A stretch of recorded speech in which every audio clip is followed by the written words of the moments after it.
Authorities in Ghana deny reports of human trafficking of Haitians, and in sport, West Indies A rally after losing early wickets in the third unofficial test against India A. I'm Dawn Paris and this is Caribbean in 10 for Wednesday, August 7th. I'll be back with the details after the break. What happens when a bunch of kids get together? Wait, no, scratch that. A bunch of crazy kids. They create characters, Write stories, record their voices, make theme songs, throw in some sound effects, and what do you get? Not unpopular zombie city. Yeah, that would be totally lame. We need to stop them. To throw coins at us. Right, Wimpy? Because that will ever happen. My name is Tamar Losleben. I'm an environmental engineer with Malcolm Perney, and I work in New York City. Environmental engineering is really where public health and environmental needs meet. Environmental engineers work with cleaning up contamination or preventing contamination of the air, soil, and water. We study where there could be an impact on the environment or people's health, and then we create solutions to try and mitigate that impact.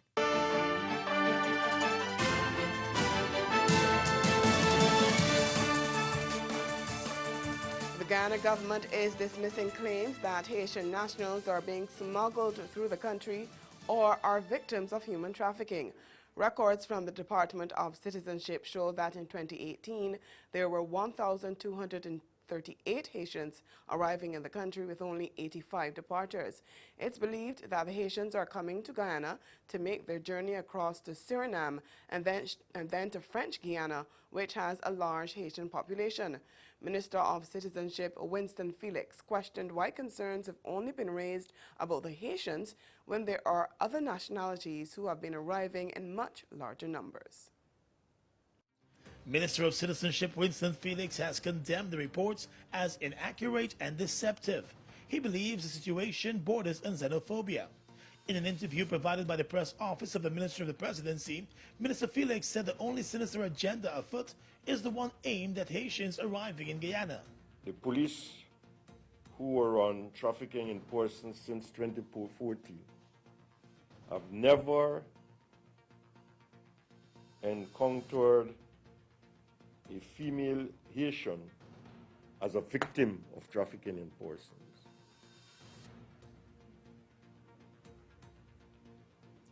Or even male.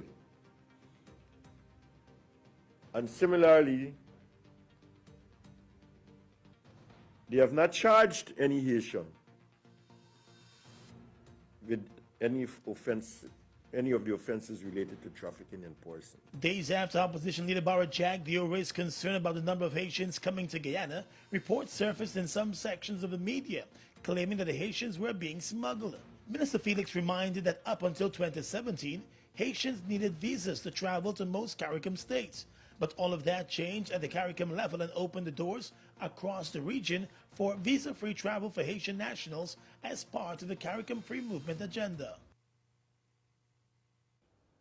Police in Grenada are reporting a 35% increase in the number of physical attacks on law enforcement officials.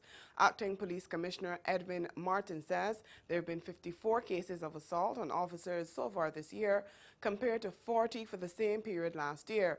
And he says this is a major concern that must be addressed. Overall, statistics show a decline in all major crimes, including sex crimes. But Martin says there is still room for improvement. We get more in this report from GBN News. The prevalence of sexually related offenses have been a bane to law enforcement in recent times, with seemingly no end to the increase in reported cases. However, Commissioner of Police Edwin Martin says lawmen are making a dent in dealing with the scourge, with recent figures revealing a 13% reduction in offenses. What I speak to is the sexual crimes and sex offenses, as we normally say.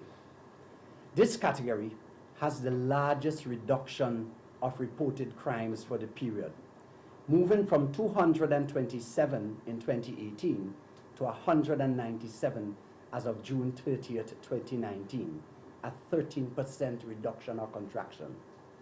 While this is encouraging, the decrease is not significant enough. ACP Martin was at the time addressing members of the media.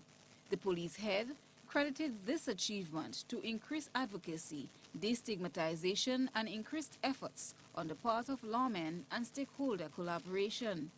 The approach by the recently launched Special Victims Unit, according to Commissioner Martin, also contributed to the noted decreases. Stay with us. Your Midday Sport is next.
West Indies A lost early wickets this morning as they continued their reply to India A in the third unofficial test in Trinidad.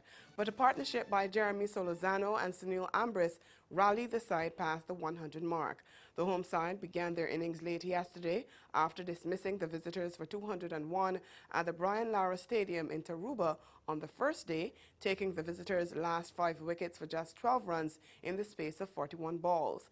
They stumbled to the close on 23 for 1, losing Monson Hodge for 15 to the day's final delivery. And when they resumed this morning, overnight watchman Akeem Frazier was the first to fall LBW to a ball from Umesh Yadav in the 17th over. At that stage, West Indies were 24 for 2. A few overs later, Brandon King was caught for 8 by Ridham Saha off another Yadav delivery. West Indies were making some progress with good consolidation by Ambris and Solozano before rain stopped play. Solozano was on 33 and Ambris on 28 at that point. West Indies A are trailing India by 115 runs, having reached 86 for 3 in the 38.2 overs before the rain interruption and then lunch. The match resumed a short while ago and Ambris fell LBW to Shivam Dubey. Rain has stopped play again with West Indies on 105 for 4. West Indies batsman Kieron Pollard is satisfied with his performance in the just concluded 3-match T20 series against India, although the Caribbean side suffered a whitewash. But he's disappointed that his good form did not translate into wins for West Indies. The 32-year-old right-hander had scores of 49, 8 and 58 in the matches, scoring his first T20 international half-century in 7 years. It wasn't good enough to get us over the line, though, but, having said that, you always want to come and try to give your best every time you step on a cricket field, so I think this series was no different. And again, I went out and I tried my best, but I guess my best wasn't good enough to help the team, get over the line. West Indies suffered their second straight T20 international whitewash to India and their third in 4 series with a 7-wicket defeat in the final contest of the 3-match series in Ghana yesterday, defending a modest 147 at the Ghana National Stadium. The Caribbean side were punished by half-centuries from wicketkeeper batsman Rishabh Pant and captain Virat Kohli as India reached their target with 5 balls to spare. And that's Caribbean in 10. Join us this evening at 6:30, the Caribbean Newsline. Good afternoon.